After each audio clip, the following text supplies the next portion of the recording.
بسم الله الرحمن الرحيم. الحمد لله رب العالمين، وصلى الله وسلم على سيدنا محمد وآله وصحبه أجمعين. اللهم علمنا ما ينفعنا وانفعنا بما علمتنا وزدنا علما. خۆشەویستان، بەردەوامین لە پێشکەشکردنی وانەکانی علوم القورآن گەیشتینە دەرسی شەشەم، وانەی شەشەم لەو کتابەدا کە گەیشتینە لاپەڕە 112 بابەتەکەمان بە ناوی خۆی گەیشتینە فەصلی سێیەم، بەڵام لە بابەتی قراءة القورآن وسيلة من وسائل الدعوة لەوانەی ڕابردوو لەوێن دەڕاوەستین. باسی ئەوەمان کرد لەوانەی ڕابردوو کە ئەهداف و ئامانجی خوێندنی قورئانی پیرۆز کە لەو فەصلەدا مامۆستا باسی ئەکاتن، کۆمەڵێک بابەتی جوان باسەکاتن کە پێویستە بەڕاستی ئەو بەڕێزەی ئەو کەسەی کەوا لەگەڵ قورئان دۆستە ئەو بابەتانە بەرچاو بگرێت و لە بەرچاوی بن. جا لێرەدا باسی وەیە کە نووسەر خوێندنی قورئان وەسیلەیەکە، هۆکارێکە لە هۆکارەکانی داعوە و بانگەوازی. دیارە هەر لە سەرەتای دابەزینی قورئان پێغەمبەری خوا صلی الله عليه وسلم ئەو قورئانەی لە بۆ ئەو بابەتە بەکارهێناوە، دیارە خوای پەروەردگاریش کە قورئانی ناردووە هەر لە ئەسڵدا کە کۆتاپەیامی خوای پەروەردگارە بۆ بانگەوازکردن و بانگکردنی خەڵک لە بۆ ئەو شەریعەتە لە ڕێی قورئانەوەیە. و قورئانی پیرۆز تەأثیر و کاریگەری زۆر بۆ کاتێک کە پێغەمبەری خوا صلی الله عليه وسلم بۆ ئەوانەی کە سەرەتا گوێیان لێ بووە بۆی خوێندینە لە قۆناغی مەککە بە تایبەت کاریگەریەکی زۆریان لەسەر پەیدا بووە. ئەوە تا پێغەمبەری خوا صلی الله عليه وسلم کاتێک کەوا لە بەیعی عەقەبە بەسەر خەزرەجەکان ئەوانەی کەوا لە مەدینەدا هاتبوونە مەککە بەسەریاندا ئەخوێنێتن کاریگەری ئەبێت و بۆیە بۆ ساڵی ئایندە زۆرتر ئەبن و دێنەوە. و تەنانەت ئەو بابەتە گەیشتە و ئاستەی کەوا موشریکین زۆر بەو بابەتە تێکچوون تا خوای پەروەردگار قسەی ئەوان تۆمار ئەکاتن لە سوورەی فوسیلەت کە دەیانگۆ وقال الذين كفروا لا تسمعوا لهذا القرآن والغوا فيه لعلكم تغلبون. ئەو ئاەتە حەقیقەتێکی زۆر ڕوون و ئاشکرامان بۆ دەرئەخاتن کە چەند قوڕەیش دژ بەو پەیامە گەورە بوون. یعنی تەنانەت وایان لێ هاتبوو لەسەر دەروازەکانی کە دەهاتنە ناو شاری مەککە خەڵکیان دانابوو، لۆکە و پەمۆیان تەوزیع ئەکردیان گۆ بە خەڵکی پەمۆ و لۆکە بخەنە ناو گوێتان، لۆ ئەوەی گوێتان لەو پیاوە نەبێ. مەبەستیان پێ پێغەمبەر محەممەد بوو صلی الله عليه وسلم کەسێک پەیدا بووە ئیدعای دینێکی نوێ ئەکا، باب و کوڕ لێکەکە، داک و کس لێکەکە، خزم و کەس و کار لێکەکات، پەیامێکی وێ، یعنی دژایەتیەکان زۆر پەرەیسەن. و قورئان کاریگەریەکی زۆری هەبوو بەسەر ناخ و دەرونی ئەوانەی کە موسڵمانە بوون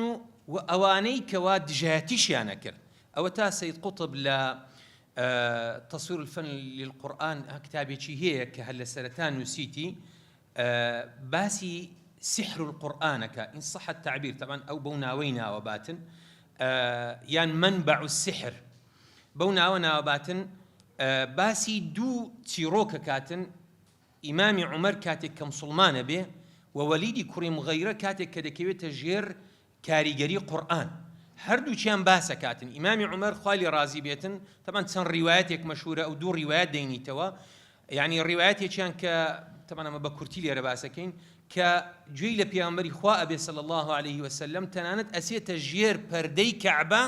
گوێ لە قورئانی پێغەمبەر ئەگرێ صلی الله عليه وسلم دەبێتە مای هیدایەتدانی. ڕیوایەتێک بەو نەوعە دێنیتەوە. ئەو ڕیوایەتە مەشهورەی کە باویش ینی زۆر بەمان وەکەڵێ هەتا کراوەتە فلیمیش، ئیمامی عومەر کاتێک کەوا دەڕوا دەیەوێ پێغەمبەری خوا صلی الله عليه وسلم لەگەڵ ئەصحاب خوان لێ ڕازی بێ ئەزیەت بداتن، لە ڕێ یەکێک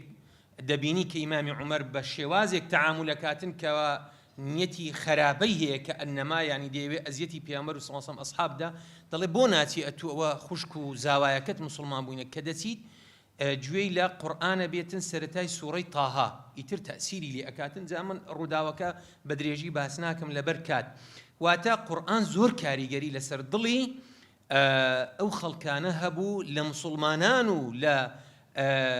نێیاران کاتێک کەوا دەهاتنە ناو ینی گوێیان لە پێغەمبەری خوا ئەبوو صلی الله عليه وسلم. بۆیە پێغەمبەری خوا صلی الله عليه وسلم زۆر ینی حەریز بوو، سوور بوو لەسەرەوەی کە ئەو پەیامە ئەو قورئانە لە ڕێی چ بەخۆی کەوا دەیخوێن بەسەر ئەو خەڵکانی کە مسلمانە بوون، چ لە ڕێی ئەسحاب خۆیان لێ ڕازی بێتن کە خەڵک فێرە قورئانکەن ئەو پەیامیان پێ بگەین. ئەوە بوو کە موسعەبی کوڕی عومەیری نارد لە بۆ مەدینە، کە موسعەب یەکێکە لەو کەسانەی کە یەکەم مقریء ناو ئەندرێتن کەوا پێغەمبەری خوا صلی الله عليه وسلم ناردی لە ئەوەی خەڵک فێرکە، ینی مامۆستای قورئان بە زاراوەی ئێستا کە خەڵکی فێرە قورئان ئەکرد. و دیارە مهمەی پێغەمبەری خوا صلی الله عليه وسلم کە خوای پەروەردگار بە ئاشکرا فەرمێ هو الذي بعث في الأميين رسولا منهم يتلو عليهم آياته، يعني پێغەمبەری خوا صلی الله عليه وسلم کە قورئانی فێری ئەصحاب و ئومەت ئەکرد بەسەریدا ئەخوێننەوە. جا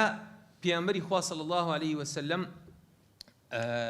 لێرەدا باسی ئەوەیە کە قراءة القورآن عیبادە، یعنی عیبادەتێکە طبعا ئەفضەلی عیبادەتە،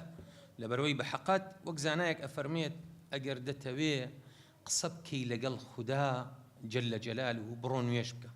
ئەگەر دەتەوێ خوای پەروەردگار قسەت لەگەڵ بکە بڕۆ قورئان بخوێنە، چونکە پەیامی خوایە، سیفەتی خوایە، کەلامی خوایە، بۆیە گەورەترین عیبادەتە دوای ئەو فەریضانەی کە ئینسان ئەنجامی ئەداتن. جا ئەحادیث زۆرن، دوای دێنە خزمەتیان، بەڵام لێرانە کە ئەو حەدیثەی هێناوە، یعنی ئەفەرمێ اقرأوا القرآن فإنه يأتي يوم القيامة شفيعا لأصحابه. پێغەمبەری خوا صلی الله عليه وسلم هانی ئومەتە داتن کە قورئان بخوێنن لەبەرەوەی بەڕاستی ئەو قورئانە تکاکارە لە ڕۆژی قیامەت. ئەصحاب خۆیان لێ ڕازی بێ، سەلەف و دوای سەلەف زانایانی خواناسی ئەو ئومەتە یاخود خواناسانی ڕاستەقینەی ئەو ئومەتە هەمیشە ویردیان لە بۆ خۆیان داناوە لە خوێندنی قورئان. عیبادەتێک بووە زۆر لەلایەن شیرن بووە، زۆر ئیدامە و بەردەوامیان پێداوە، تاوەی لێ هاتیە کە ئیمامی نەوەوی خوای لێ ڕازی بێ لە ئەذکارەکە و لە تیبیان باسەکاتن، یعنی ئەفەرمێت ئیوا هەبووە بە 2 مانگ ختمێکی کردی، ئیوا هەبووە لە مانگێکدا، ئیوا هەبووە لە 10 شەودا، ئیوا هەبووە لە 8 شەودا، ئیوا هەبووە لە هەفتەیەکدا، کە ئەوە زۆرێک لە سەلەف لە هەفتەیەکدا، و زۆریشیان هەبووە لە 3 ڕۆژدا، و زۆریشیان هەبووە لە شەو و ڕۆژێکدا ختمێکی کردیە. تەمان لەوانەیە ینی هەبیتن پێی وابیتن کە شتێکی ئەستەمە، بەڵام لە ڕاستیدا ئەستەم نییە. هەر ئەو ماوەی گەنجێکی نیشاندا خەڵکی تورکیایی بوو، لەوانەیە جەنابیشتان بینی بێتان، دەڵێ 5 جار هەموو قورئانم لە خیلالی 6 سعات هەمووی گۆتیتەوە. قورئان یعنی وەکو هیچ پەیامێک نییە، ئەوەندە لەسەر دڵان شیرنە، فعلا کات و زەمان ڕائەوەسیتن. ئەوە یەک، دوایش دەبیتە مەلەکە،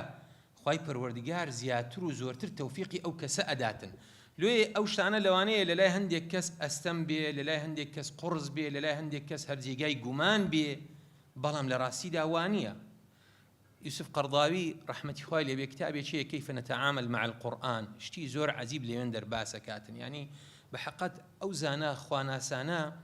کاتێک کەوا چوینە خزمەت قورئان، یعنی کاتیان لەلا هەر وجودی نەماوە و ئەوەندە تێکەڵاو بووینە بابەتەکان زۆر زۆر لێک جیاوازن لەگەڵ ئەوەی کە ئەمە بیرەکەینەوە. و حتا لێرانە باسی ئەوەیە کاتن هەبووە لە ڕکعەتێکدا، یعنی لە نوێژدا هەمووی قورئانی خوێندی، جا ئەفەرمێ زۆریشن ئیحسا ناکرێن، سەرژمێر ناکرێن،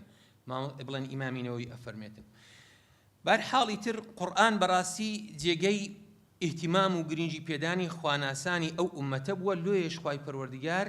کە دەفەرمێ ئینا نەحن نەزەلنا الذیکر وئینا له لحافظون، فعلا حفظەکە ئەوەندەی کەوا لە سودور بووە،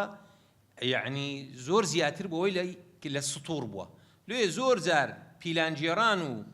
یعنی دوژمنانی ئەو ئومەتە دەبینیت طبعی زۆر جوانی قورئانیان ئەوە کردیە، بە کوێرێک هەموو خوتە و پیلانەکانیان کەشف بووە کە گوتیان کاکەوە نەقسی تێدایە یاخود شتەکە وانییە. ئەو جا دێتە سەر حەدیثێک دێنیت، هەرچەند حەدیثەکە ینی حکمەکەی ضعیفە، بەڵام حەقیقەتێکی هەیە کە ئەفەرمێ لحديث قدسي كإمام ترمذي أجرته أفرمي يعني بيامري خاص أنصم لخواي جوري أجرته أفرمي من شغله القرآن وذكري عن مسألتي أعطيته أفضل ما أعطي السائلين. هركس قرآن ذكري من سرقالي بكا لويك داوا ودعام لي بكاتن أو من زورتري بي أبخشم لويك وبو كساني كليم دبارين وداوا ونظام لي أكن يعني خوي هالقرآن بر لدعاء كواتا قرآن بخوينا هم دعاج دكي وهم ذكر وهم عبادتي شي تايبتي وبرستين عبادة أكي. قراءتي قرآن لبوت يجيشتنو كاربيا كردنا بحقات يعني قراءات هر أونية جزئيك تن جزئيك ياخذها من قرآن لكيو والله أعلم لبناء يعني شيخ حسن بناء أجرنا وكذا فلانة كاس قرآن لبركب بوتي مصحف زياد بو يعني أما أصل وايا براسي طبعا أو أخوانا خاصة نرخنا بيتنا طعن بيتنا أصل وايا مع عملي بيبكين أويك إستا أمت بيوة أناليت أويك عمل بقرآن ناكين أويك لغزاء بينين عمل بقرآنك يعني دوشتي لك زيوازن براسي إستا أوان لتاي ترازون هم أمتش لتاي ترازوا شئنا أم أبينا لوي أصل قرآن فقه عمله تيجيشتنو كاربيا كردنا بوي خواي پروردگارش أفرمي أفلا يتدبرون القرآن أم على ولو كان من عند غير الله لوجدوا فيه اختلافا كثيرا ياخذ أفرميت أفلا يتدبرون القرآن أم على قلوب أقفالها. بوي بيامبري خوا صلى الله عليه وسلم كاتك كواكسيك مسلمان أبو فرماني أكرت بيش هموشيك أي فرمو بأصحاب خوان لرازي بيه أي فرمو براكتان تيبقين الذين كي وقرآني فير بكنوا فير قرآني بكن يعني تيبقين فقهي أو ديني بيبدن بوي إنسان هر خوينديني قرآن هموشتني بلكو ناوروك ناخي قرآنك أو قرآنت فرمانك ما بيكات سرقريك ما ليكات آداب وخروشتك ما فيرك كأورو بحقت أو من زور للا يعني بيويستك أمت فيركين يعني حموما أو جرينجيا بقرآن دين كرنجدانوي هبيتن أواني كواهالجري وحامل قرآن جاواز من لخلكاني ديكا. ابن مسعود خوالي رازي بأفرمي كاتك كوا يما لخزمة بيامبري خوا صلى الله عليه وسلم فير قرآن بوين هرد آيات فير بوين كاتك كوا فير بوين أو دا آيات من زي أكرد أو جادهاتين وخزمة بيامبري خوا صلى الله عليه وسلم دا آيات ديكا فير بوين واتا علم عمل بيكا وبو بوي زور جرينجا إنسان جرينجي با فقه عملي قرآن بداتن. جاء روايات يقديني تو أبو عبد الرحمن السلمي كاتي خوي لقل أو قرآنيك ولا بو كفدا دنيردية أو بريزة باسي أصحاب كاتن كوا قرآنيا اللي فيربو أفرميت إمام عثمان وعبد الله كري مسعود وأبي كري كعب دجرنوا كاتك قرآنيا فيركدين بيامبري خوا صلى الله عليه وسلم حمو جاري كدي فيركدين تێمان نەئەپەڕان لەو دە ئاەتانە تا جێبەجێمانە کردن ئەو جار دەچوین دەیدیکە فێرە بووین واتە علم و عەمەلەکە پێکەوە بوو بۆیە ئەوە زۆر گرینگە بەرچاو بگرێتن. باسی ئەوە کاتن کە عولەما ئەفەرموون خوێندنی قورئان بەبێ تەدەبور یعنی بە مەکروهیان داناوە هەرچەندە قسەی زۆر یعنی لەسەر ئەو بابەتە دەینیتەوە یعنی حتا ئەفەرمێ يعني قرآن والسنة قصي أئمش همو دلالة لسر كان كأصل القرآن ده تدبر وتفكره نكهر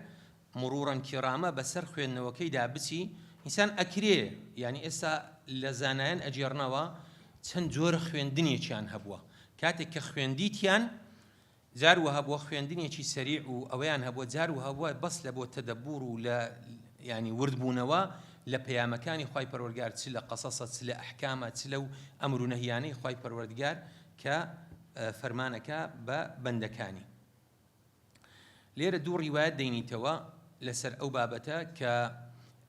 ئەبوو جەمڕەی ضەبعی ئەفەرمێ بە ئیبن عەباسم گوت ئەمن قورئان بە سەریعی ئەخوێنم لە سێ ڕۆژاندا قورئان ئەخوێنم. ئیبن عەباس فەرمووی ئەگەر ئەمن لە شەوێکدا سوورەی بەقەرە بخوێنم و لێی ورد ببمەوە لێی تێ بگەم لەلام خۆشەویسترە لەوەی کە تۆ دەڵێی لە سێ شەو ڕۆژدا هەموو قورئان دەخوێنم. واتە وردبوونەوەی قورئان لەلای ئیبن عەباس کە حیبر الئومەیە کە زاناترین کەسە بە قورئان لە دوای پێغەمبەری خوا صلی الله علیه و سلم وردبوونەوەی پێ باشتر بووە لە سەریع خوێندنی قورئان. دینە سەر باس و بابەتێکی دیکە کە فەضائل التلاوة وآدابها. باسی پاداشت و خێری خوێندنی قورئان و ئەو ئاداب و خوڕەوشانەی کە زانایان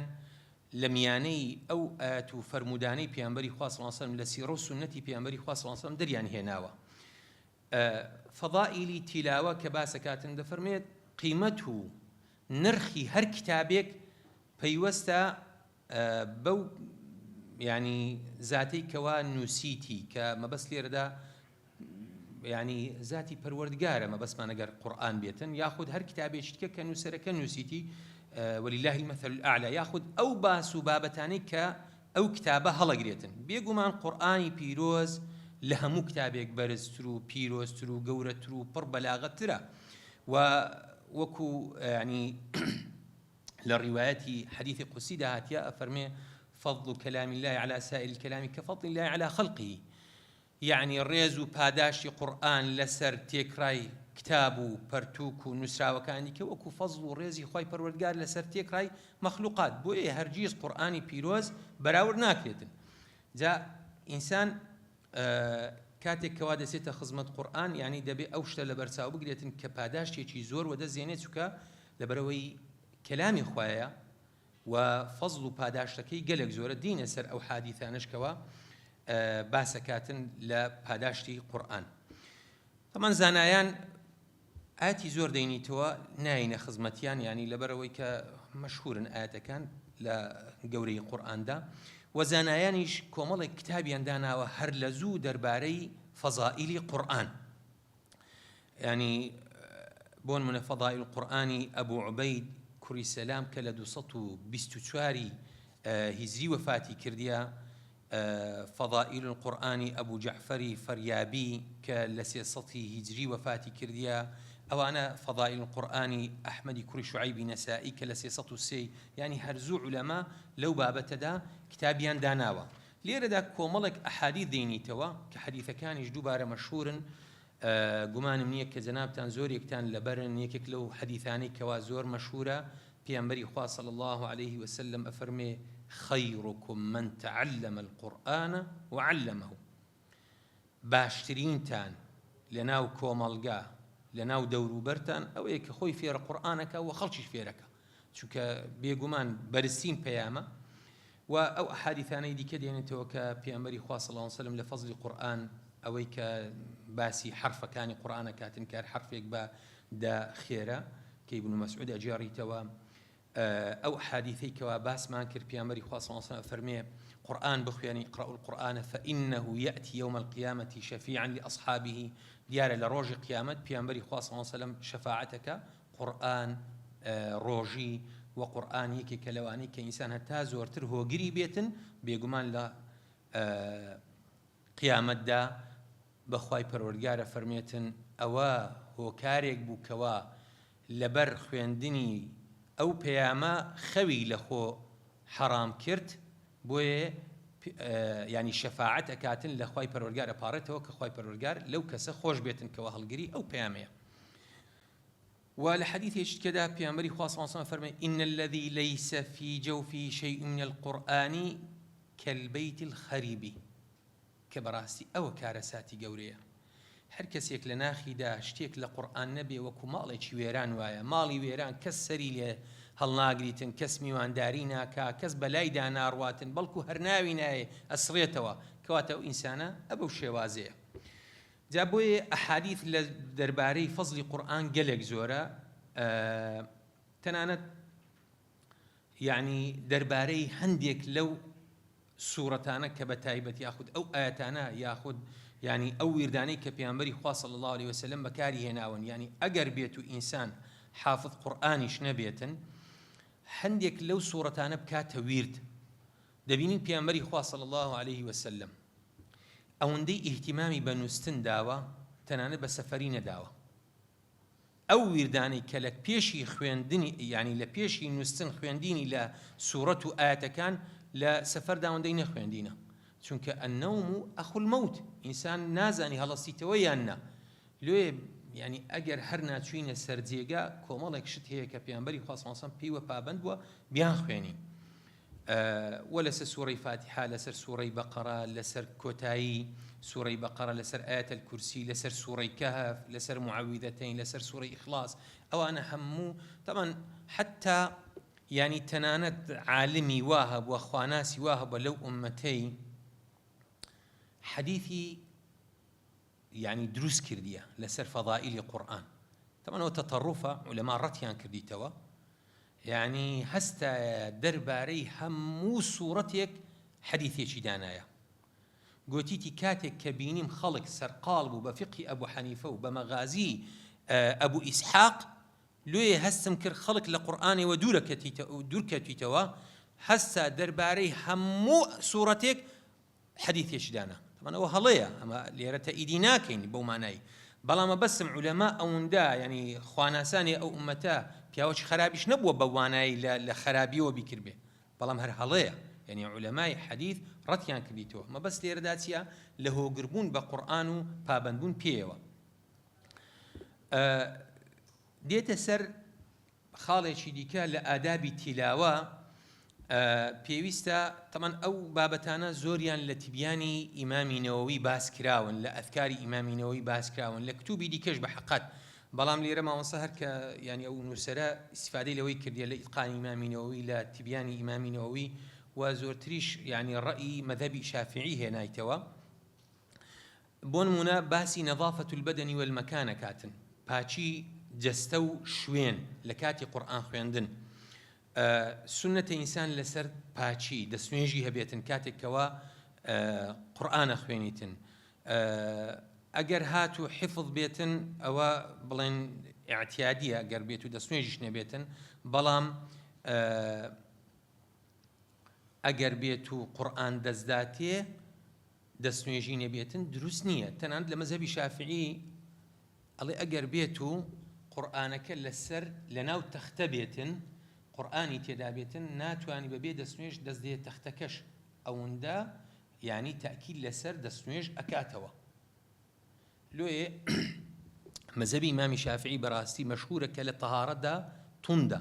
بەڵام کە توندیشە مەسەلە ڕێز و گەورەی قورئانە مەسەلە بابەتێکی دیکە نییە خوا نەخواستە ئەوە توندی بێتن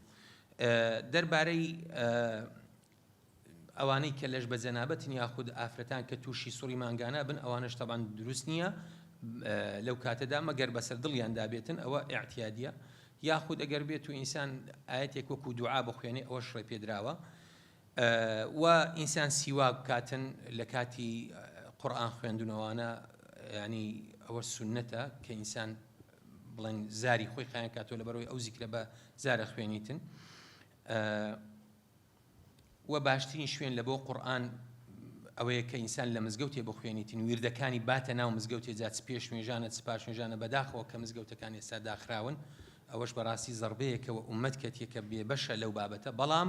ئەوەی خوازیاری ئەو عیبادەتە بێتن بەشی ئەوەندەیە وە دەستێکەوێتن تەنانەت ئەگەر ڕۆژانی جومعەش بێتن بەڵام لە هەموو شوێنێکیشدا ئەگەر پاکخایەن بێ دروستە جا لێرانە لە کۆتاییەکەی باسەکاتن کە ئینسانی بێدەستنوێژ دروست نییە حەرامە دەست لە قورئان بداتن و دەستی داتێ ینی چ دەستی لێ بدات چ دەستی داتێ وەکو باسمان کرد تەنانەت ئەڵێت کە لەناو تەختەشدا بێتن دێتە سەر باس و بابەتێکی دیکە کە خوێندن جوان خوێندنی قورئانە کە ئەوەش بەڕاستی پێویستە ینی ڕەچاو بکرێتن کاتێک کە ئینسان قورئانە خوێنێتن بە دەنگێکی خۆش ئەگەر لە ناو خەڵکێکە لەوەی کە نەبێتە مای ئەزیەتدان پەیامەکە زۆر گەورەیە بەڵام ئەو دەنگەی تو لەوانەیە جاروێ ببێتە مای ئازاردان بۆیە سونەتە و دەشبینین کاتێکەوە مەسەلەی بانگ ئەگەر بێت و قورئانیش ینی پێیامبەری خوا صلی الله علیه و سلم تەنانەت لە بانگیش ئەو بەڕێزەی کەوە خەو نەبینیتن ئەفەرمێ بڕۆ بە بیلال بڵێ هو ئەندا منکە سەوتەن ئاجالوێ دەنگخۆشی هەم لە بانگ و هەم لە قورئان زۆر تاکیدی لەسەرکایەوە بەڵام یەک خاڵ لێرانە باسەکاتن ئینسان لە پێناوی دەنگخۆشی قورئانەکەی بە قوربان نەکاتن چونکە زۆر جاروێ ئەو خاڵە قاریئەکان ڕەچاوی ناکەن يعني قورآنەکەی بە قوربانی سەوتیانەکەن هەم لە مدود هەم لە دەنگهەڵێنان و ئەو بابەتانە کە بەڕاستی ئەوەش زیان لە قورآنەدا.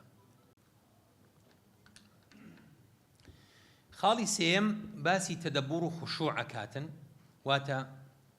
ئینسان کاتێک کە قورئانە خوێنێتن ئاگادار بێتن بەو پەڕی ملکەچیەوە لە خزمەت قورئاندا بێتن، شتێکی وانە کاتن کەوا شایستە نەبێ بە قورئان. جا لە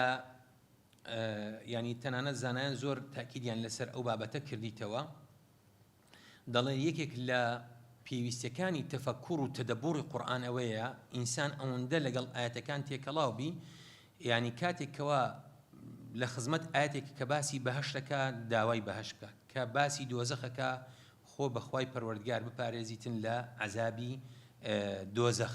ینی ئەبە و شێوازە ئینسان کاتێک کە ئەوەندە تەدەبوڕی کرد، ئەوەندە چۆ خزمەت قورئان، ئەوەندە بە ملکەچی بوو، بەڕاستی خوشوعەکە زیاتر ئەبێت و زیاتر لە مانە و مەبەستی قورئان تێ ئەگاتن. و ئینسان ئەگەر بێت و بەخۆشی نەخوێنێتن گوێ لێ ڕابگریت و ئیستیماع بکاتن، چونکە بەڕاستی خوای پەروەردگار بە ئاشکرا ئەفەرمێتن وئیذا قوریئ القورئان فاستەمیعوا له وأنصتوا لعلكم ترحمون. بێگومان لەو مەجلیسەدا کە قورئان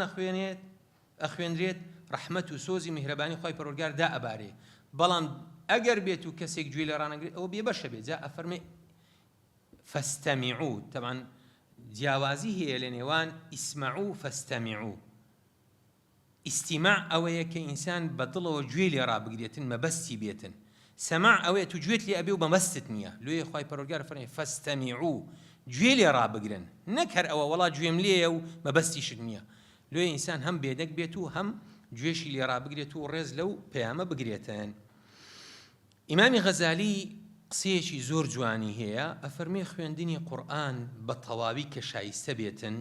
لە ڕاستیدا زوبان و عەقڵ و بیر و هۆش لەگەڵ دڵ تێیدا بەشدارە بێتن. زوبان، عەقڵ و بیر و هۆش، دڵ. بەشی زوبان ئەوەیە بە جوانی بخوێنێ، بەشی عەقڵ ئەوەیە لە ماناکانی ورد بێتەوە، بەشی دڵ ئەوەیە کە پند و عیبرەت وەربگرێتن، سەرکۆنەی خۆی بکاتن. بۆیە زوبان دەبێ بخوێنێ، عەقڵ دەبێت تەرجومەی ئەو ئاەت و ئەو قورئان و پەیامە خوایە بکاتن، و دڵیش پند و عیبرەتی لێ وەربگرێتن، کە قسەیەکی زۆر جوانە بەڕاستی. بۆیە حجەت الئیسلام بۆیە بە مجەدیدی قەڕنی پێنجەمدا ئەندرێ ئەو زانا گەورەیە. ئەو کاتانەی کەوا قورئان تێیدا یعنی زۆر وەک ئەڵێ جێگای پاداشت و جێگای ینی کاتێکی مەحمود و خۆشەویستن، باشترین کات کە ئینسان مراجعەی قورئان تێدا بکات، تێیدا بخوێنیتن لە ناو نوێژێدایە، و دوای ناو نوێژێ ئەوەیە لە شەودا، لە نیوە شەوی کۆتایی. باشە ئەوجا ئەفەرمێ لە مابەینی مەغریب و عیشا و لە پاش نوێژی بەیانی، و هیچ کاتێکیش کەراهیەتی نییە، هەر کاتێک کە ئینسان توانی. چونکە ئێستا هەیە بۆ نمونە دەڵێ من لە ناو سیارەی مەجالم هەیە، ڕۆژێ ئەوەندە ماندیمە مەجالم نییە، شەوێ دەبی ئیسراحەت کەم، تا دەگەمە سەر ئیشی دەتوانیت ئیسیفادەی لێ بکاتن، بەتایبەت حوفاظەکان کە کاتێکی پێویستیانەوێتن لە بۆ مراجعەکردنی قورئانی پیرۆز.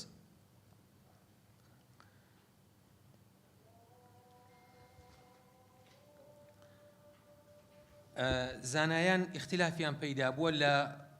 ینی لەوەی کە ئینسان قورئان بە سەریعی بخوێنێتن، کەم بخوێنێ، زۆر بخوێنێتن، یعنی ئایا بە چ نەوعێک بخوێنیت لەوەدا. وەکو باسمان کرد کە بەڕاستی هەبووە زۆری خوێندیە کە لە شەو ڕۆژێکدا، لە هەفتەیەکدا، لە 3 ڕۆژدا، هەموو بەو شێوازانە. ئیتر لە کۆتاییەکەی حەدیثێک دێنیتەوە کە پێیامبەری خوا صلی الله عليه وسلم ئەفەرمێت لم يفقه من قرأ القرآن في أقل من 3. ئەبە و شێوازە حەدیثێک دێنیتەوە کە ئیمامی تورمذی جێڕایتەوە. لێرە باسی کەم یەکەیە کاتن، ینی کەمترین کات ئینسان لە 3 ڕۆژی کەمتر ئەوە نەکاتەوە. تەبعاً ئەکرێ بڵێن وەکو یعنی ڕوونکردنەوەیەک ئەوە لە بۆ کەسانێک کەوا حافظ قورئان نەبن بەڵام حافظ قورئان ئەکرێ تایبەتمەندیەکی دیکەیان هەبیتن چونکە والله ئەعلەم ئیمامی شوعبەیە کاتێک لە سەرمەرگە خوشتی لۆی ئەگرێ لۆی ئەوابی نیگەرانە بیتن پێڵێڵێ خوشکم لۆ دەگریەی ئەو گۆشەی ماڵێ ئەبینی 18,000 جار قورئانم لێ خوێندیە هەموو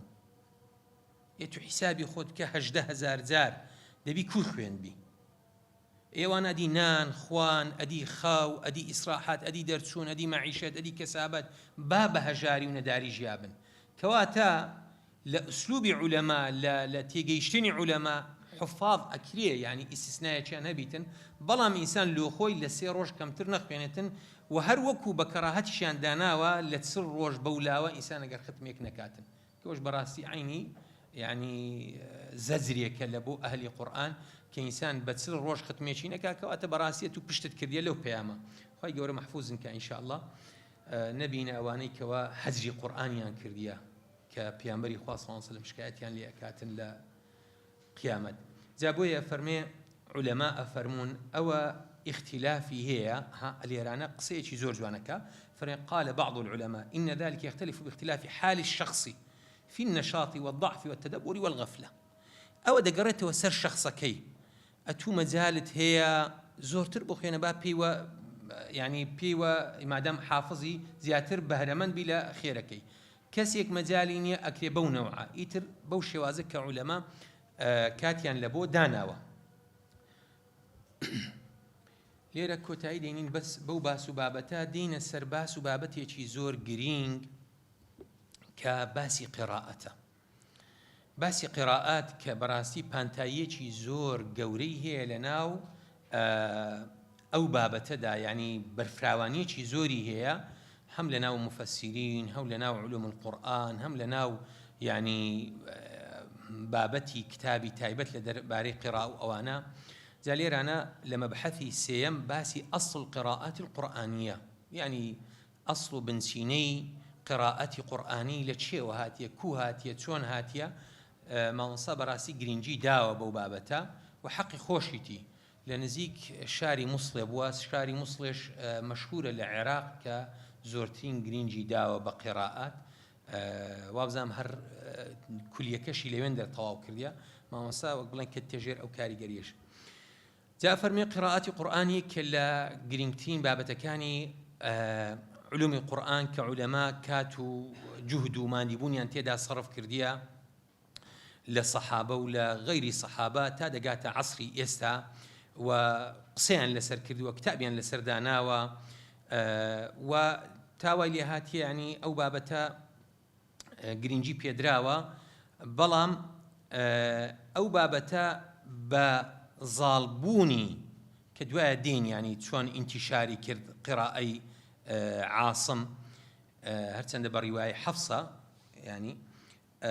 قراءة عاصم كوايلي ديتن ظال بيتن بابتكاني ديكا لقل أو جرينجي بيداني علماء لنا وتفسير ولنا وكتابي تايبت ولنا وعلوم القرآن وانا وردا أوان ديكا باشك شيان كرديا يعني بويت بابتي ليكولينوي خلقانيكي تايبات وقبلين نخبة لعلماء ولا طلاب علم أوانا لبروي كقراءة عاصم ظالبوا إمام عاصم كري أبي نجودي كوفي كالصالي سطو بستحفتي كوتي وفاتي كرديا زادين بلين أوا اللي هرب كورتي ضل السبب كشي دقرته سر دوه كار لويك بەو شێوازە بووە یەکەمیان ئەڵێ دیارە مامۆستا چەندە ساڵی هەشتاکان ئەو کتابەی نووسیە ئەو کاتی دەڵێ ئینتیشار و بڵاوبوونەوەی ئەو تەسجیلاتە سەوتیانە وای لێ کردێ کە زۆرتر ئیهتیمام بە قیراءەی عاصم دراوە ئەوانەی دیکە بڵێن لە ناو کۆمەلگا وردە دوور خراینەوە و ئەو ئیهتیمامیان پێ نەدراوە لە بابەتی خوێندن و لە قورئان و لە مصحەفەکان و ئەو بابەتانە خاڵی دووەمیشان کە علمی قراءات کە زۆری لەسەر نووسراوە وای لێ هاتیە یعنی کە زانایان و ئەوانە زیاتر ئیهتیمام پێ بدەن لە ڕووی زانستیەوە کە دەرخراوە بەڵام دووبارە نەک بەو مانایی ئیهتیمام و گرنگی پێ نەدرێتن لەبەرەوەی کە قیڕائەی عاسم ئێستا زاڵە نە گرنگی پێ بدرێتن بەڵام ئێستاکە ئەوە وەکەڵێ خوای گەورە وای کردێت تەنانەت هەتا لە عێراقدا 4 قیڕائە هەبووینە یعنی کە یەکیان لە مەککە بووە یەکیان لە مەدینە بوو یەکیان لە شام بووە لەو 4 قیڕانەش تەنها قیڕای عاسم بەو شێوازە زاڵ بۆ بەسەر هەموویدا کەوەش بەڕاستی یعنی هۆکارێکە خوای پەروەردگار ینی بە شێوازێک لە شێوازەکان قورئانی خۆی پاراستیە لەگەڵ ئەو هەموو زاڵبوونی سۆشیال میدیا و ئیعلام و ئەوانە ئەگەر هاتبا و بە هەموو قیڕائەکان خوێنرا بایە ئەکرا بڵین چۆن ئێستا قیڕای عاسم باوە و زاڵە هەمویان ئەوها زاڵبانە ئەکرا خەڵکانێکی دڵ نەخۆش قسەیان هەبایە تعلیقیان هەبایە بە ناوعێک لە نەوعەکان ڕخنیان گربا گۆدبایان ئەنگۆش چیوەتان لە يعني حاشای قورآن لە ئینجیل و تەورات و ئەوانە کەمترنی ئەوەتانێ ئەو هەموو قیڕائەت و ئەو هەموو ڕیوایەتوانە بەڵام ئێستا چی ئەچیتە خزمەت ئەو بابەتە ئەهلی علم خەڵکانێکی تایبەت مختاس کە بەڕاستی تێ ئەگاتن دەزانی ئەو بابەتە کە دێتە خزمەت ئەو کتابانە کتابی متەوەڵتر دەزانی ئەو بابەتە بابەتێکی صرف علمیە و لۆکات و قۆناغێکی کە باسەکەین زۆر زۆر شایستە بووە بەڵام لەگەڵ وەفاتی پێیانبەری خوا صلی الله عليه وسلم کۆتایی پێهاتیە تەنها نەقل لەسەر ئەصحاب و تابعین مایتەوە ئەو نەقڵەش لە خلالی ئەو زەمەنە پێشکەوتووەی ئیتر ئەوەشیان زاڵ بە قیڕائەی عاسم و هەموو قیڕائەتەکان دیکە وردە وردە یعنی کچکە بووینەوە نەک بەو مانای خوا نەخواسە بڵین ئینسان قسەی بێ ئەوە نەکاتن ناشایستە جا لێرانە باسی ئەوە کاتن سبب تعدد القراءات وحديث الأحرف السبعة هو كارتية كأهم قراءتانا زور بوينا وأو حديثي كوا مشهورة بيانبري خواه صلى الله عليه وسلم بتشان روايات ليهاتيا وتشندين أصحاب يعني بيستو قصور أصحاب جرايتيانا و بيستو يك صحابي جرايتيانا لسدرباري أو حديثة كبيانبري خواه صلى الله عليه وسلم بتشان روايات لواردبا أنزل علي القرآن على 7 أحرف أو حديثة أصلك لأصل قراءة ك يكميان مصدر قراءة دياري كاتن دوميان هو كاركي يعني كلو أو بابتا روي داوة ك بيامري خواه صلى الله عليه وسلم أو شتي فرموه ياخذ أو قراءتانا كوش پەیوەندی دار بۆ بەو زەمەنەی کە داوای ئیسلامی پەرەی سەندیە لەو کاتی طبیعەتی مجتەمەعی عەرەبی یعنی ئەو ڕەوش و بارودۆخەی کە کۆمەڵگەی عەرەبی تێیدا بووە کە پێیانبەری خوا صلی الله علیه وسلم قورئانی لە بۆ دابەزی بووە تایبەت بووە لە ڕووی لۆغە و لە ڕووی لێک تێگەیشتن و لە ڕووی نەشاتی فکری و چالاکی لۆغەویەوە یعنی عەرەب بەڵێ لە جەزیرەی عەرەبی بووینە و لە منطقەی ئەوەی کە ئێستاکە ئەو هەموو وڵاتە کچکۆکانەی لە جەزیرەی عەرەبی هەنا تەرابوت و پەیوەندی بوونیان پێکەوە کەم بووە یعنی ئەوەندەی کە لێک جیابووینە ئەوەندە پەیوەندی دار نەبووینە پێکەوە کۆمەڵێک شت هەبووە کێیەکی خستینەوە بەڵام لەبەر ئەوەی ژیان لەو کاتیدا سەخت بووە بێئاو بووە ئەو خەڵکانە بە زۆری کە کۆچەرنشین وانە بووینە لە دوو ئاو و لە دوو لەوەڕی حیوانات و بزن و ئەو شتانەی کە بەخێویان کردی حوشتوانە لە دوانە گەڕاینەوە ژیانیان لەسەر ئەوەی بووە کە پێکدادان و لێکجیابوونەوە و شەڕ و شۆڕ و ئەو شتانە بووە ینی پەیوەندیان کەمتر بووە لەوەی کە دابڕانیان زۆرتر بووە ینی ئەوانە هەموو هۆکارێک بووینە کاتێک کە ئینسان لێکدا ببڕێتن معلوم ئەوانەوە ئەکاتن وشەی نوێ دادێتن لێک تێگەیشتن و وشەکان وردە وردە زۆرتر ئەبن لەوەی کە ئینسان وەحدەت و یەک زوبانی هەبیتن کەوە بۆن لە ناو کوردیشدا باوە یعنی ئێستامە بۆ نمونە ئەو مەناطقانەی کە ئێستا کەمە دەگەین یەکتی جاران بەفرەباری بە 6 مانگ یەکتریان نەئەدیت کەواتە وشەی نوێ دروستە بوو ناچار بۆ نمونە ئەگەر نەیانتوانی با لە بۆ ئەو ئامێرە شتێک دابنێن یاخودی کۆنیان وەبیر نەما باە تازات با شتێکیان لە خۆیاندا ئەنا ئیتر ئەوە زۆر باو بووە لەناو ئەو منطقانەی شاخاوینە لەبەرەوەی سنوورەکان طبیعی بووینە ئێستا دەبینی هەر گردێکیان مابینە شاخێکیان مابینە منطقەی ئێران لەگەڵ کوردستانی عێراق هەرچەند سنوورەکە طبیعیە 100 ساڵە بەڵام زۆر جیاوازیان هەیە ئەوان دەڵێن لە بۆ وەنیە مامۆستا مستەفا ئەمە دەڵێن لۆ وەنیە سولەیمانی دەڵێ بۆ ئەوان دەڵێن ژبەرچی ئەوان دەڵێن لە بەرچی هەموو هەر یەکە هەمووش چییە ئەو لێکدابڕانە بووە و نەگەیشتنێ الحەقە دەژایەکە هەموو یەکمە بەستە ئەوەش لە ناو عەرەبدا ئەو لێکدابڕانە کە پێک نەگەیشتینە بەڵام هۆکاری شەبووە پێگەیشتینە بەس هۆکارەکان کەم بووینە ساڵانە بازارچەیان هەبووە کە ئێران ئێستاش ئەوەی ماوە لە کوردستانی ئێران بازاڕی عوکاز و جا چەند شوێنێکیان هەبووە 12 شوێنیان هەبووە بازاڕیان هەبووە لەو بازاران پێگەشتێن مەوسیمی حەجیان هەبووە ئەشهور الحرم کە داهاتینە لەبەر چ بووە لەبەر مەوسیمی حەج بووە باشە ئەوانە یعنی پێگەیشتنەکانیان کەم بووە لە خلالی ئەو پێگەیشتنەی ئەو تەبادول و گۆڕینەوەی ڕەئی و زبانە کەمتر بووە کەواتە زبانەکان زۆر لێکجیابووینە یعنی لێک دووربوون زۆرتر بووە لە پێگەیشتنی کەواتە ئەوانە یعنی ئەو مجتەمەعە لەسەری قورس بووە وەحدەتی زوبان چونکە بەڕاستی مانەوەی هەر میلەتێک پەیوەندیدارە بە زبان ئێسامەی کورد یعنی یەکێک لە خاڵە لاوازەکانی ئەو وەزعی کەمەتەیدانە لەو 30 ساڵەی خزمەتی زبان نەکرا خزمەتی زمان هەتا ساڵی 90ەکان بوو کۆڕی زانیاری کە لە بەغدا بوو دوای ئەوەی زمان ئێستا کە هەمووی پڕ لە وشەی بێگانە ئەمە جاران ڕەخنە لە عەرەبی ئەگرا هەر خۆزگە بە عەرەبی بەس عەرەبی بوو بەڵام ئێستا کە هەموو زبانی خرایتە ناو زمانی کوردی کەواتە زبان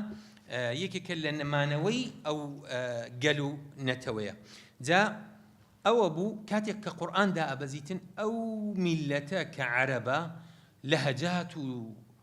شێوەزاری زۆر جیاوازیان هەبووە لەبەر ئەو لێکدابڕانە زۆرەی کە هەیان بووە کە ژینگەکە لەبار نەبووە لە بۆ پێگەیشتن وەکو گوتمان تەنها ئەو چەند شتانە نەبێ مەواسیم و بڵین مەواسیمی حەج و ئەوانە یاخود بازارچەکان ئەوانە کە پێکەگەیشتن ئەوانش بە خێرا دەچوونەوە ناو قەبیلە و هۆزەکانیان ئیتر کاتێک کە قورئان دائەبەزێ پێغەمبەری خوا صلی الله عليه وسلم کە قورئان بەسەر ئەو خەڵکەدا ئەخوێنێتن فعلا قرز بووە کەوا هەموویان ناچارکە بە لۆغە و لەهجەی قوڕەیش بخوێنن تەنانەت ئەفەرمێت لێرانە ئەفەرمێت بڵێن ڕیوایەتێک دەینیتەوە کە ئەڵێ ئاسان بووە زەحمەت بووە لۆیان حتا کاتێک کەوا دابەزی قورئان پێغەمبەری خوا صلی الله عليه وسلم کە قورئانی جوبرائیل بەسەریدا ئەخوێندەوە ئەوە بوو پێغەمبەری خوا صلی الله عليه وسلم داوا ئەکاتن کە لە بۆی ئاسان بکاتن جوبرائیل عليه السلام پێ فەرمێتن بەسەر هەموو قەومێکدا بەسەر هەموو تیرەیەکدا بە لۆغەی خۆیان پێیان بڵێ لە لاپەڕە 130 لە کۆتاییەکەی کە ئیبن عەباس ئەجێڕیتەوە فەرمێت إن النبي صلى الله عليه وسلم كان يقرئ الناس بلغة واحدة فاشتد ذلك عليهم فنزل جبريل فقال يا محمد أقرئ كل قوم بلغتهم يعني حديثك أفرميتن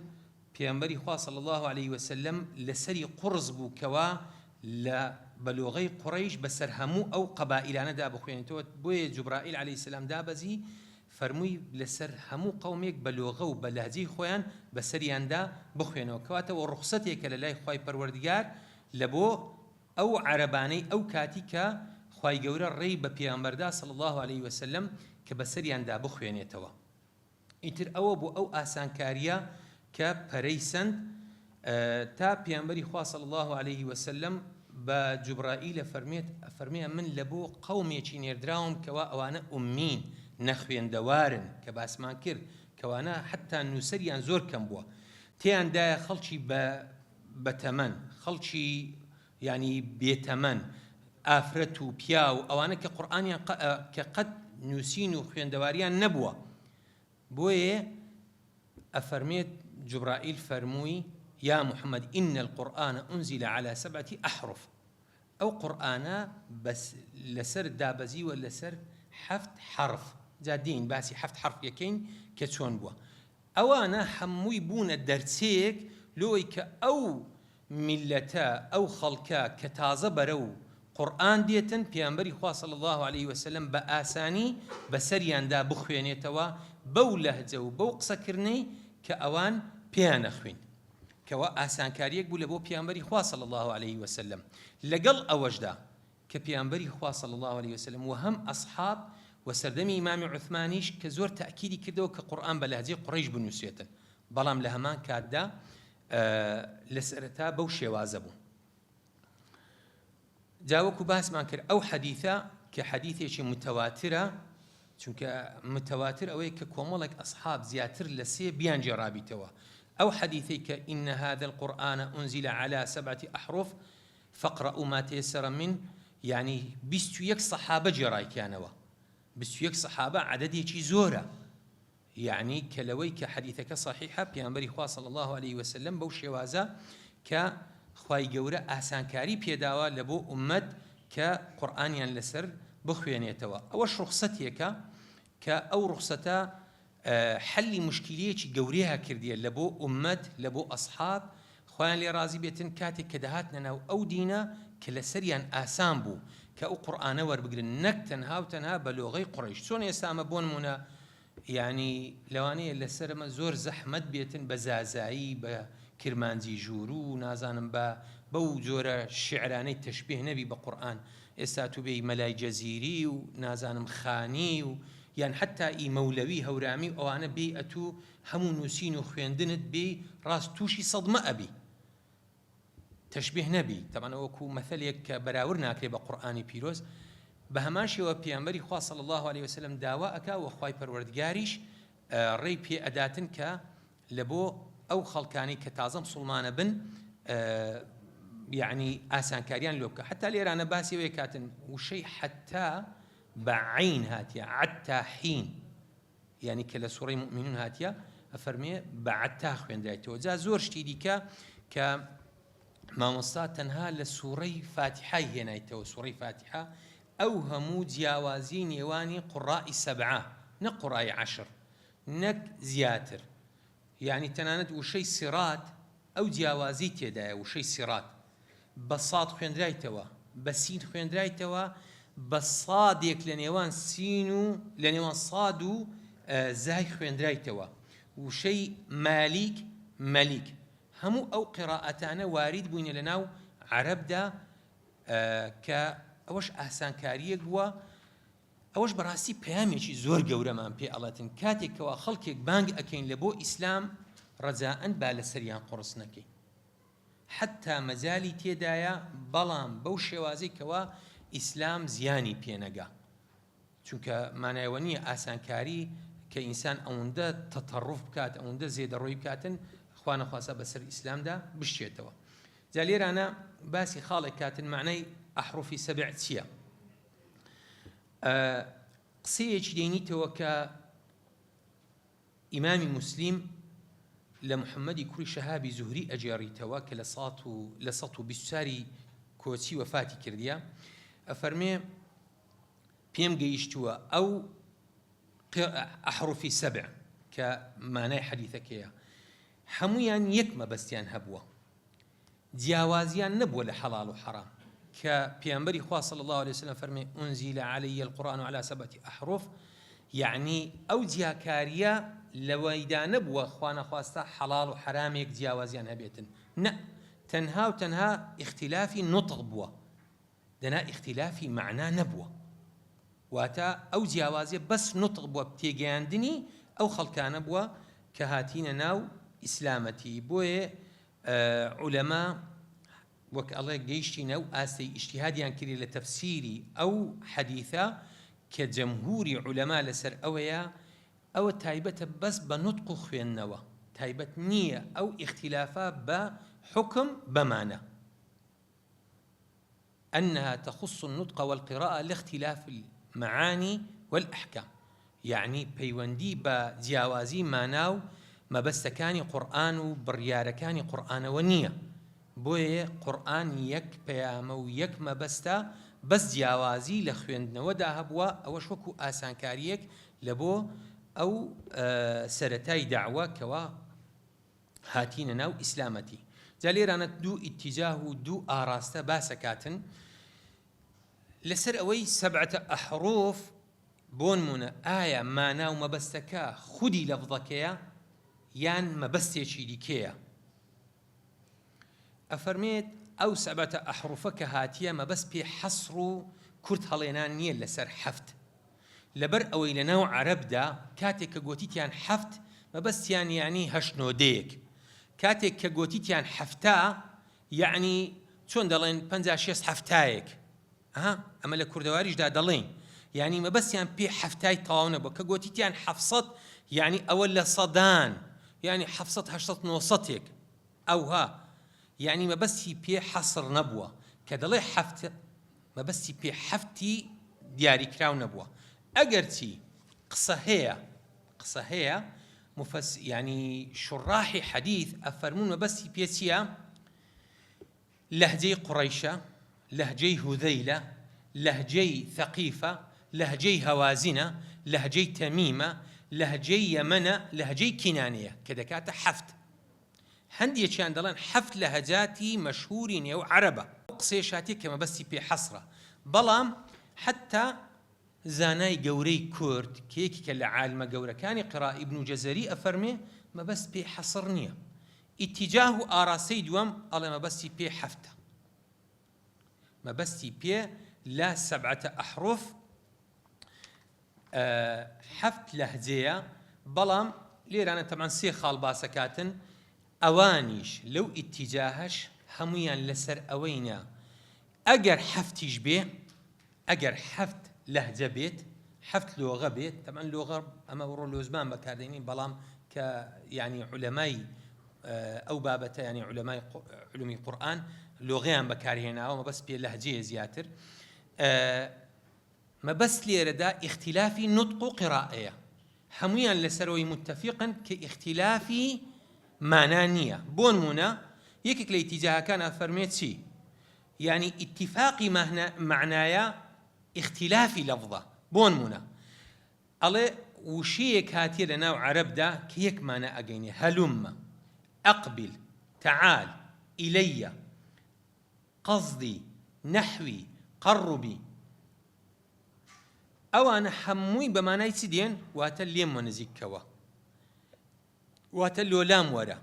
هەمووی لێرەدا یەک مانایان هەیە وەچی باسمان کرد لە کوردەواریشدا ئەمە زۆر جار هەیە مرادیفاتمان هەیە یەک وشە لە شێوەزارەکان بە چەند مانە هەرتەنان لە سۆرانیدا لە بۆ نمونە لە هەولێر و لە دەوروبەری بە چەند مانا بەکاردێتن واتە مەبەست لێرەدا ئیختیلافی نوتق و قیراءەیە ئیختیلافی واتانیە ئەوە لەسەر ئەو ئاراستەیە کە دەڵێن ڕەئی دووەم ئەگەر بێت و حەسریش بێتن واتە هەمویان بە کورت و پوختی متفقن لەسەر ئەوەی کە قیراءاتی سەبع یاخود سەبعە ئەحروف با بڵێن ئەوە کە مانای حەدیثەکەیە مانا و مەبەستەکە تەنها گۆتن و نوتق و دەربڕینی قورئانە نەوەک مەبەست پێ جیاوازی لە ئەحکام و لە مانا و مەبەستی قورئان بێتن ئەو بابەتەش کۆتایی پێهاتووە بە وەفاتی پێغەمبەری خوا صلی الله علیه وسلم ئایا بابەتێکی ئیجتیهادیە یان تەوقیفیە بابەتێکی تەوقیفیە ئیمامی سیوطی ڕەحمەتی خوای لێبێ ئەفەرمێت دروستی و ڕێگەپێدانی ئەو بابەتە بابەتێکی ئارەزوومەندانە نییە بابەتێکە یعنی پەیوەندیدارە بە سەردەمی پێغەمبەری خوا صلی الله علیه وسلم کاتێک کە پێغەمبەری خوا صلی الله علیه وسلم گوێی لە ئەصحاب بووە و بەسەری داخوێندینەوە ئەو بەڕێزانەی کە هاتینە موسڵمان بووینە کە ڕێی پێداینە واتە بە وەفاتی پێغەمبەری خوا صلی الله علیه وسلم ئەو بابەتە کۆتایی پێهاتووە تەنانەت ئەصحابیش خۆیان لێ ڕازی بێت لە خۆیانەوە نەیانتوانیە ئەو بابەتە زێدە بکەن بۆیە ئەوە زۆر گرینگە یعنی ئەو ئاسانکاریەش تەنها لە بۆ گرینگی و تێگەیاندنی ئومەت بووە لە قورئان لەو کاتیدا کە خەڵکانێک لەسەر لەهجەی قوڕەیش نەبووینە بەڵام دواتر لە سەردەمی ئیمامی عوثمان خوای لێ ڕازی بێتن کاتێک کە قورئان کۆکاتەوە کە لەوانەی ڕابردوو باسمان کرد زۆر تاکید دەکاتەوە ئەگەر لەبیرتان بێ حتا وشەی تابوت باسمان کرد ئیمامی عوثمان فەرمووی بە لەهجەی قوڕەیش بنووسن نەک بە لەهجەی زەیدی کوڕی ثابت کە خەڵکی مەدینە بوو کە تائی کراوە و تائی مدەوەرە بوو بۆیە يعني تأكيد لسروي كايتو أجر بيتو قراءته أحرف سبع لنا القرآن دا واردة بلام زور هول دراوا لبر أوي قراءة قريش لهجي قريش قرآني زور تربية دا بزيوة تأكيد كرايتەوە دوای پێغەمبەری خوا صلی الله عليه وسلم کە قورئان بە لەهجەی قوڕەیش بنووسرێتەوە. و يعني معاذ کوڕی جەبەل ئەجێڕیتەوە فەرمێ کاتێک کە دەهاتینە خزمەت پێغەمبەری خوا صلی الله عليه وسلم، کاتێک کە قورئانمان لە خزمەتدا دەخوێن پێغەمبەری خوا صلی الله عليه وسلم لە کەسمان ڕخنەی نەئەگرت، ئەی فەرموو بخوێنن چۆن فێرکراون، واتە دووری ئەخستینەوە ڕێگری لێ ئەکردین کە جەدەل لە ناو خۆماندا بکەین بڵێن وەڵا قیرائەی تو ڕاستە ئیتو خوانەخواسان ناڕاستە یان ئیمن دروسترە ئەمن لە خزمەت پێغەمبەری خوا صلی الله علیه و سلم وەرمگرتیا. پێغەمبەری خوا صلی الله علیه و سلم تا لە ژیاندا مابوو ڕێی بە ئەسحاب دابوو، بەڵام وەکو باسمان کرد ئیمامی عوثمان خوای ڕازی بێ بنبڕی ئەو بابەتەی کرد کاتێکەوە کە قورئانی کۆ کردەوە. ئیتر بەو ئەندازەیە دێینە کۆتایی وانەی ئەو جارەشمان لا مبحثي شوارم نشأة مدارس القراءة إن شاء الله لواني داهاتو باسكين. وصلى الله وسلم على سيدنا محمد وعلى آله وصحبه أجمعين. والسلام عليكم ورحمة الله وبركاته.